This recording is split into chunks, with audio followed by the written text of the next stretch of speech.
એટલે એક બાજુ ભ્રષ્ટાચાર મુક્ત ગુજરાતની આપણે વાત કરી રહ્યા છીએ, પણ ફાર્મસી કાઉન્સિલ ઓફ ઇન્ડિયાના પ્રમુખ ઉપર દરોડા પડ્યા છે।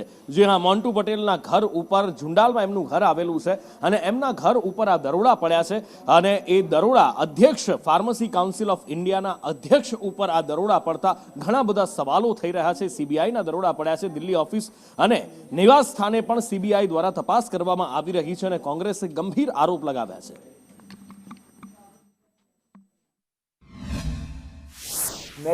નેશનલ મેડિકલ કમિશન હોય કે પછી ફાર્મસી કાઉન્સિલ ઓફ ઇન્ડિયાનો અત્યારનો ભ્રષ્ટાચારની વાત આવી હોય સામે મંજૂરીમાં, નર્સિંગ કાઉન્સિલની હોય મંજૂરીની, આર્કિટેક્ચર કાઉન્સિલ હોય, એન્જિનિયરિંગમાં હોય એઆઈસીટી, તમામ કાઉન્સિલો કોલેજોની મંજૂરીના નામે પૈસા ઉઘરાવીને જે રીતે શિક્ષણને વેપારના કેન્દ્રો બનાવી દીધા છે, એનો વધુ એક જીવતો જાગતો નમૂનો એટલે ફાર્મસી કાઉન્સિલ ઓફ ઇન્ડિયાનો ભ્રષ્ટાચાર સામે આવ્યો છે। મંજૂરીની અંદરના ભાવો જુદા જુદા।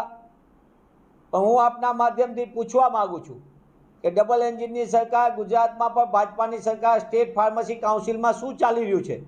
હાલ જે તપાસ સીબીઆઈ કરી રહી છે મોન્ટુ પટેલની ફાર્મસી કાઉન્સિલ ઓફ ઇન્ડિયાના ચેરમેનની, એમાં પણ જે ફરિયાદો મળી હતી એની સાથે સામે તપાસ ચાલુ થઈ ગઈ છે અને તપાસના અંતે આની અંદર જે કોઈ દોષિત થયા છે એના ઉપર પણ કાર્યવાહી કરવામાં આવશે।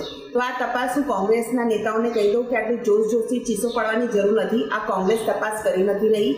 પાર્ટીએ કે સરકારે ક્યાંય પણ ફરિયાદ મળ્યા પછી કોઈને બચાવવા માટે આ તપાસ ન થવા દીધી હોય કે ભીનું સંકેલવાની કોશિશ કરી હોય અને કોંગ્રેસના અમિત ચાવડાજી, મનીષ દોશીજી અત્યારે ચીસો પાડી રહ્યા છે, જ્યાં તમને એવા કોઈ પુરાવા મળે કે અહીંયા ભીનું સંકેલવાની કોશિશ સરકાર કે સંગઠન તરફથી થઈ રહી હોય તો એ પ્રજા સમક્ષ કે અમારી પાર્ટી વિથ ડિફરન્સ છે એ જોતી નથી કે પાર્ટીમાં ચૂંટાયેલો પદાધિકારી છે, કાર્યકર્તા છે કે મોટી વર્ગનો નેતા છે, પરંતુ જો એ ભારતીય ન્યાય સંહિતા કે કાયદા કાનૂન કે નિયમ પ્રમાણે નથી તો પાર્ટી